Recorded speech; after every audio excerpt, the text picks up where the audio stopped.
All right, I know you guys have been waiting a long time to hear this, but here it goes. Today, we're back on Project Vulcan.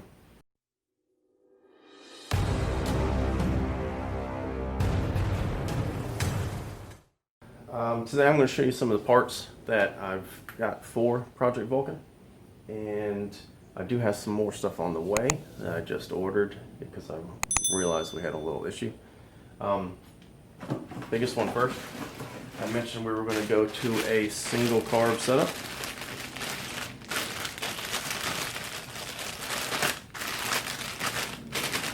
Well, here's that carb.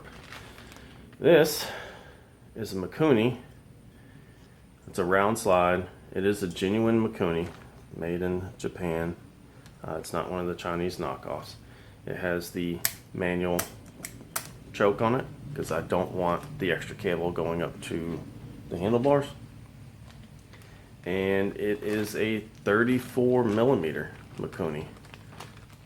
She's a big girl.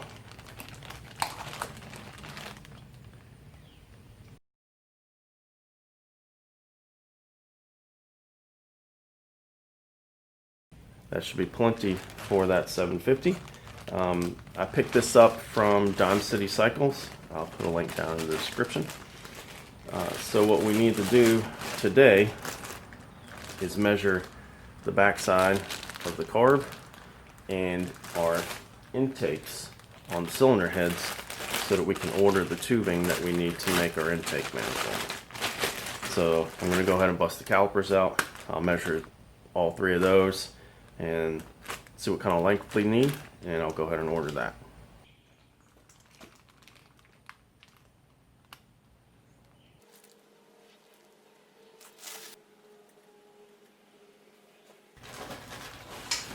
OD on the carb is 43.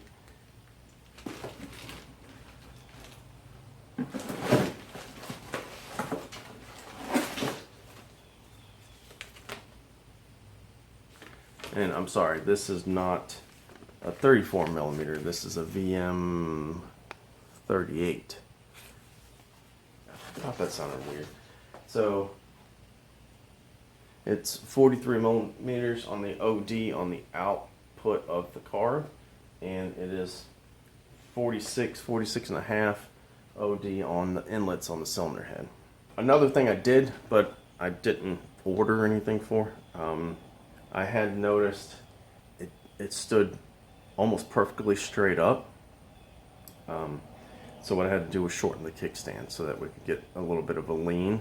Because when you guys build your bikes, if you look at other bikes before you modify yours, you'll notice it kind of leans a little bit on the kickstand, and that's for reasons. You don't want it to fall over, and if it's sitting perfectly straight up, it's real easy to tip over towards the side that doesn't have the kickstand.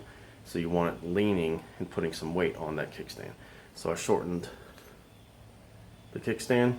I don't remember how much I took out of it, but I'll insert some pictures so you can see kind of how much I took out.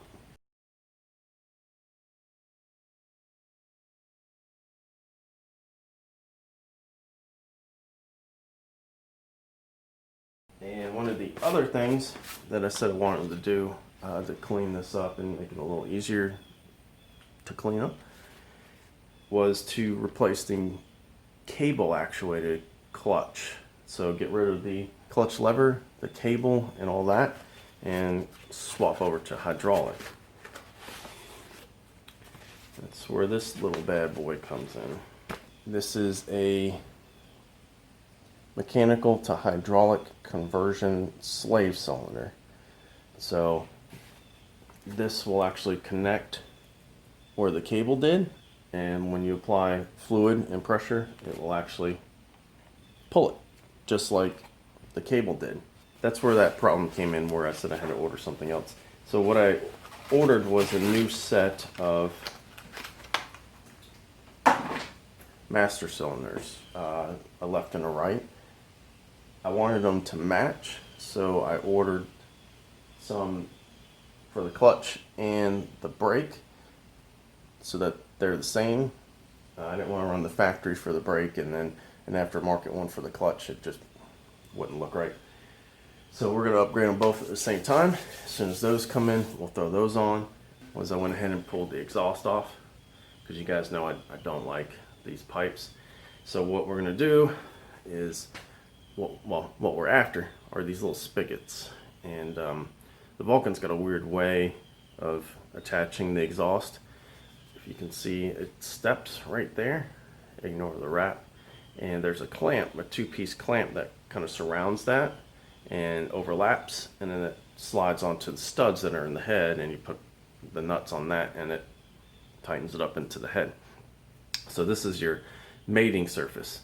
I could make this, but why go through all that trouble when I've got these?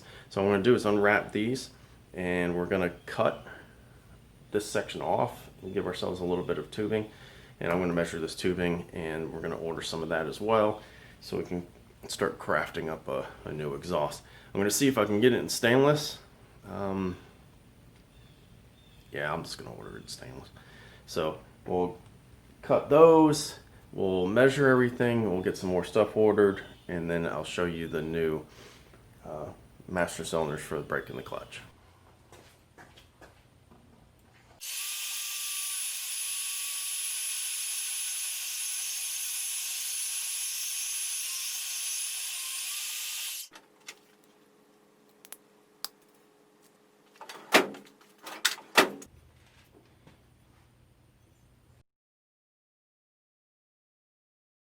Got home and this was stuffed in the mailbox. Should be our brake and clutch master cylinder for the Vulcan.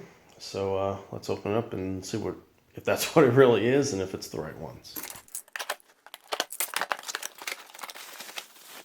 Ooh.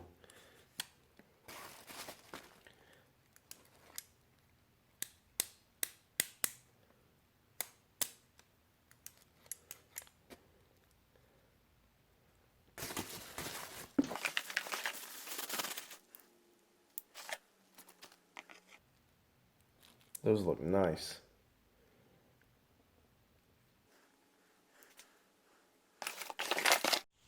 So what I need to do now is actually pull the controls apart and slide on our new master cylinders for the clutch and the brake, and hopefully we don't run into any fitment issues or anything like that.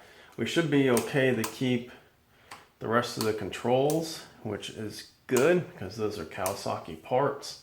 And of course, the less we have to put into a build, the better off we are. So, all right, I'll bring you back as soon as I get this off and get the new ones kind of mocked up. Well, there you go. There are the new controls on the bike. This one's still got the little condom thing on it. Yeah, those set it off real nice. It is, of course, not a perfect match to this red, but it's pretty close. And I've got an idea to tie the two reds together once it comes time for paint. And I think to stick with the red theme, the Gold Shocks, I think they sell a version that is black and red, which would match these controls. So I don't know, I'm not really sure what to do there yet. I might price those out and see if I can't get a set in red, if it's not too bad. Yeah, I do need to, on this side, the throttle has some switches integrated into it, so I need to come up with a solution for replacing that. And on the clutch side, that's a 3-wire connector, but the switch is a 2-wire, so I might have to transfer the switch off the old controls to the new control for the clutch. I'll have to check the wiring schematic for that. But if you notice, the clutch lever is gone because we're going to use the manual flip up or down choke on the new Carb, so we don't need that. And on the throttle side, we're getting away from the 2 cable setup to a single cable setup since we only have a single Carb. Yeah, so I've got a shopping list, and I still have to come up with a bracket for our clutch slave cylinder, and I need to get a hydraulic line for that. So yeah, until that stuff comes in, I think that might be it for this episode of the Vulcan. But I just want to let you guys know that I am not playing around with this build. My attention unfortunately got shifted to other things this year, but we're getting back on this, and I want to be riding this as soon as I can in 2021, if not sooner. We do have another build or two and then some tool stuff to do, but as far as full-size builds go, this is what we are after until it is done. Stay tuned. There will be a lot more coming on this bike. We are going to get it done, and we are going to ride it. And I think I may have said this before, but what I want to do is get some of my more experienced rider friends to take a turn on this bad boy and just get their feedback. I mean, we made some drastic changes on this bike, so my opinion matters but so much. So getting other riders that have different riding styles and are used to different style bikes to throw a leg over this and kind of tell me what they think and then share that with you guys, I think would be valuable information. So if you'd like to see that before we conclude this build, let me know in the comments below. Yeah, until next time, guys, get up, get out there and do it.